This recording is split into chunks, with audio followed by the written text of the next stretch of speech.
I drag her along to the living room and drop her off at the couch. I then head over to the kitchen and make some tea. Once the tea is served, I sit down next to her. I embrace her with one arm as she sobs lightly. I'm really sorry for hitting you. I just didn't want to be betrayed again. The simple thought of you leaving is torturing me. I can't bear to think about you neglecting and resenting me the way my dad did after. I can see her tear up again. I hold her a little closer and try to changing the subject. Hey, it's all okay. I forgive you. I can feel her calm down already. Really? I love you, Hallie. So much. Me too, Knots, me too. Anyways, mind explaining what all of this was about? Natsuki takes a sip of tea and looks away. I don't really know myself. Knowing her, she's probably just jealous or something. Question mark, period. Her? Jealous of us? It seems out of place for her. Why do you think that? It didn't really seem like it to me. And I don't think dropping out of a club is justified by jealousy. She dropped out of the club? I might have just spilled the beans. Well, not that I'm surprised. But hey, that's good for us, right? How does someone respond to that? Natsuki, I don't think it's really that great. We did lose a member, and no matter who it was. And don't forget, she was your friend not too long ago. Judging by the face she's making right now, it's not something she'd like to remember. I did capitalize if it's after a comma. Yeah, you're right. Now everyone in the club is worried, and I'd wager that our relationship is the root cause of all that. What do you say we get that fixed? You should try sending a text to Yuri. About that, she blocked me a few minutes ago.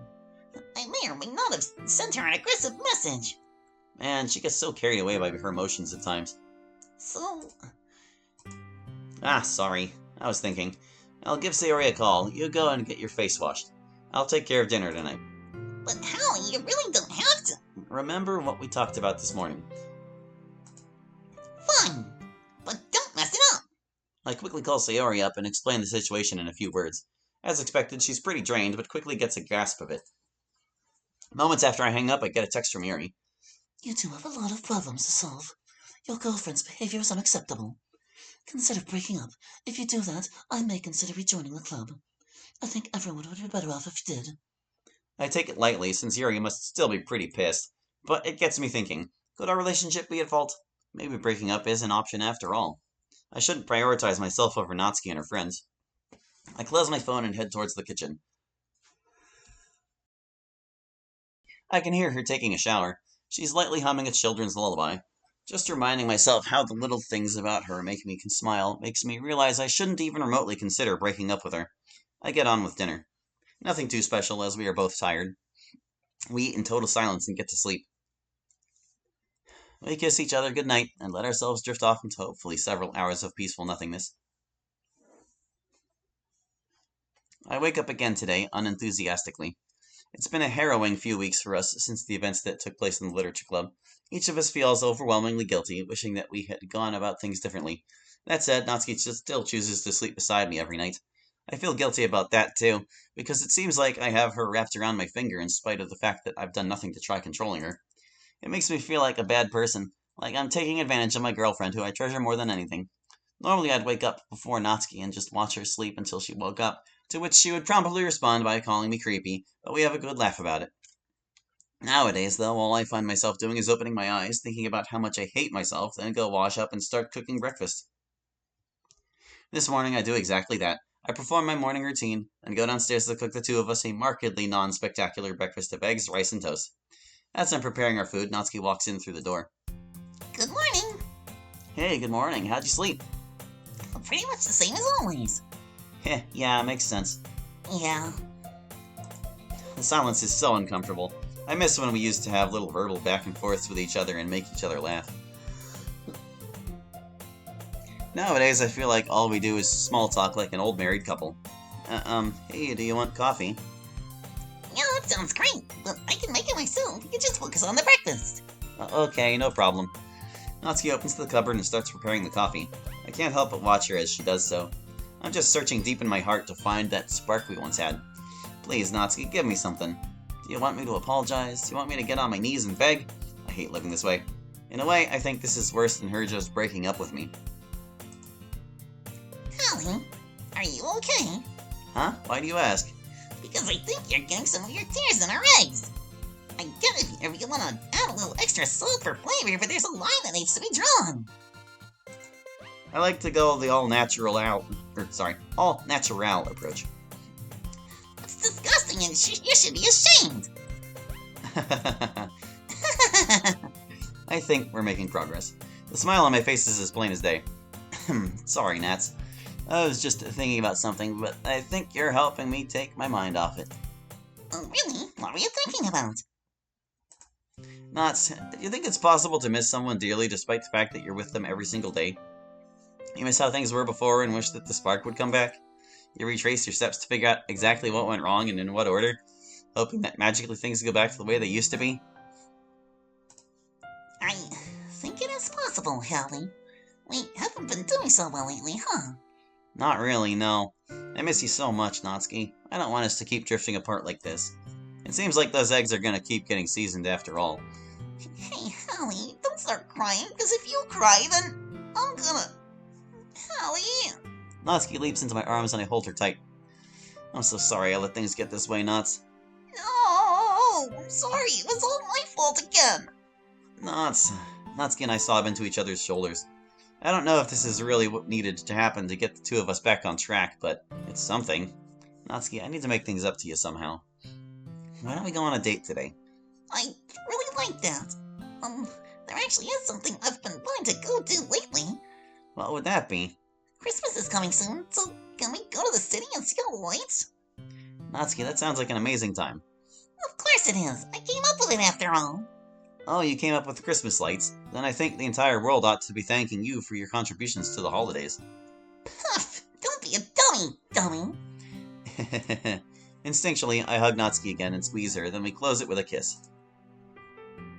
It really feels like it's been forever since either of us have felt this way. I can go as soon as we finish breakfast. It sounds like a plan to me.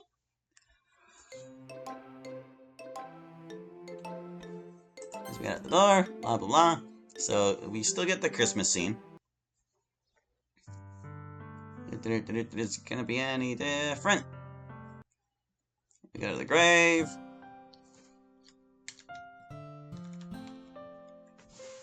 Dad is there.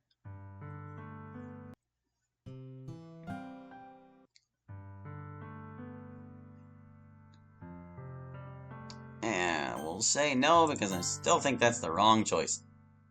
Ah, here we go. And so this is Christmas. Well, rather, it's the day before Christmas. For being the most wonderful time of year, I gotta be honest, it kinda just feels like any other day. I guess some of that magic gets sapped out when you've got to do all the responsibility stuff on your own. My parents are supposed to be back tomorrow, though, so hey, I guess that's something I can look forward to. Speaking of looking forward to things, I spit out my toothpaste, wipe my mouth, and head downstairs where I find breakfast waiting for me on the counter. Oddly enough, though, no sign of the cute girl who is responsible for it. Look who's finally up. I turn my gaze over to her. She's got her food on the table, and she's sitting down, though it seems she hasn't eaten yet. Merry Christmas to you too, Knots. We stare at each other for about a second. A smile breaks out on her face, which kills the tension in the room. Merry Christmas, Hallie. I grab my own plate and take the seat across from her, as usual. I take the time to observe what's been laid before me. Chocolate pancakes, inside of which there appears to be crushed up candy canes. Natsuki can make anything taste good, so I take a bite with full confidence. True to my expectation, it's delicious. Well, alright, world famous Christmas peppermint chocolate pancakes. Have I ever told you anything you've made was anything less than excellent? Because if I did, I was lying. If it ever happens that something you made doesn't taste amazing, I'd think my tongue has gone bad before I'd assume the food was bad. Her smile only widens, giggling a bit at my unusual compliment. Maybe I'll bake something gross next time then. I've always been looking for an excuse to cut off that tongue of yours. As if it'd be able to get the job done, she holds up her butter knife and points it at me. Her giggles turn into a full-on laugh as I pretend to be threatened. Well, other than cutting off my tongue, what's the plan for today? Not a bunch of cheesy romance anime, I hope. The smile wears off on her face and turns to a look more stoic. She pulls out her phone and lays it on the table. I got a text from Monica. We're expecting at the literature club. For what? I'm not certain, but she's crazy. It's negative 500 degrees outside and it's Christmas Eve. Isn't school closed? You'd think, right? No, apparently it stays open through the holidays, so kids who don't have food otherwise can get some to eat. Those poor kids. If starving is 0, then school lunch is a negative number. Talk about being between a rock and a hard place. Hey, when we first met, you had no problem downing that stuff. Yeah, but that was before I started dating a world-class chef. Ha, good point. Well, anyway, I don't really think we should blow off. I don't really think we should blow Monica off. If she's gonna call us in today about things, it's probably real important. What do you think? I think we found some alternate endings at long last. Okay, we should stay. Nah, you know what? Like I said, it's Christmas Eve. If it's that important, she can come over here. And I doubt that it's that important because she didn't even send me a text about it. Well, at least my phone didn't buzz. Natsuki shrugs. She probably thinks you're a beta. How does that make any sense? It's not a beta's place to ask questions. I might throw something at you. But honestly, we should probably just suck it up and go. What's the worst that can happen? I guess you're probably right. Then it's settled. Should we go now? Yeah, we should at least get it out of the way. That way the rest of Christmas Eve is open up for us to do whatever we want together. Sounds like a plan. She rises from her chair and I do the same. The two of us go change into our school uniforms, grab some warm coats, and make our way to the school. Well, I didn't expect to be back here, but the club room looks how I remember it. Mostly. Anyway, seeing it in this light makes things feel a little bit different. A bit less stuffy than usual. Walking through the familiar doorway, I find only Monica is there to greet us. Holly, Natsuki, glad to see you two could make it. Yeah, and it's especially nice that we didn't lose our fingers trying to get here. Is it just us three, or...?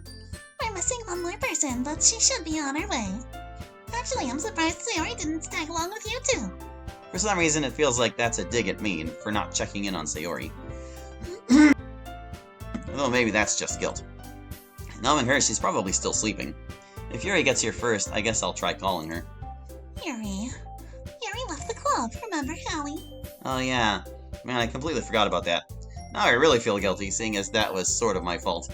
I'll try to get a hold of Sayori right now, then. Alright, that works well enough. You can sit down, by the way. That sounds good to me. I turn around to notice Natsuki has already sat down, and I take the desk next to her. I pull up my phone and call Sayori. After 20 seconds, she answers. Judging by the sleepiness in her voice, I woke her up. I inform her she's expected at the literature club and remind her to wear warm clothes. She tells me she'll be there in a bit and hangs up the phone. Another awkward moment passes the three of us by as we all just sit there. Monica acts like she's busy, but she's pretty much just taking papers out of a cabinet and putting them in another one. Thinking of nothing else to break the ice with, I decide to ask Monica what's going on. So what did you call us all here for, anyway? It's regarding the club. You see, in order for a club to qualify officially in the eyes of the school, it has to have at least 5 members, as of this upcoming semester. I thought it was only 4 members, Monica. That's what you said in Act 2. I guess that could have just been a lie, I don't know. Administration recently complimented that our club has been narrowed down to only 4. Essentially, they've told me that until I rectify this, the literature club won't be recognized. They're expecting an answer, by the end of today. I might have procrastinated a bit. This isn't something that could have been talked about over a group text? Well, it might have been, but I'd have to be here to tell them in person anyway. I thought I might as well have everyone here so we can have a full conversation. I don't really get the thought process. Then again, I seldom understand what goes on in Monica's head. Natsuki's face shifts to one of anger. Realizing how this might end, I pull her in and whisper to her, Hey Nats, I don't really understand Monica's logic either, but there's no use complaining about it when we're already here. Might as well just calm down and wait. She doesn't take the courtesy of whispering back. Yeah, well, you know what? I think there's use complaining about it. I think there is use complaining about it. The use is that I'm mad and it should be known why. Seriously, dragging us out because you dared to be here. You know, the kind of thing you take on your shoulders when you sign up to be the president of a club. Monica looks down, seemingly ashamed. I feel the need to stick up for her. Come on, Natsuki, be more fair. We're the whole reason she's in this mess, as it is. Really? You don't think it's the fault of the person who left for no reason because she hated me? Or you think she was right to hate me, huh? And that's justification enough for Monica to drag us all the way out here in the freezing cold for something we could have done over text. Listen, it's not that I'm blaming you, it's just... Monica chimes in. I don't know. To me, it sounds like you are. Wait, whose side are you even on? I mean, Hilarious, and she left in the first place was because of Natsuki. Clearly you can see that too, can't you, Hallie? That's not what I... Natsuki's anger quickly devolves as tears begin to leak out of her eyes. Is, is that how you really feel? Do you even like me at all, Hallie? Of course I do. Why would I let you live with me if I didn't? I don't know. Why would you sit there and tell me you forgave me when you clearly never did? Has anything you've ever said to me been true? Natsuki, please, you're overreacting. You know what I realized, Hallie, just now? The thing that made her leave wasn't me. It was you.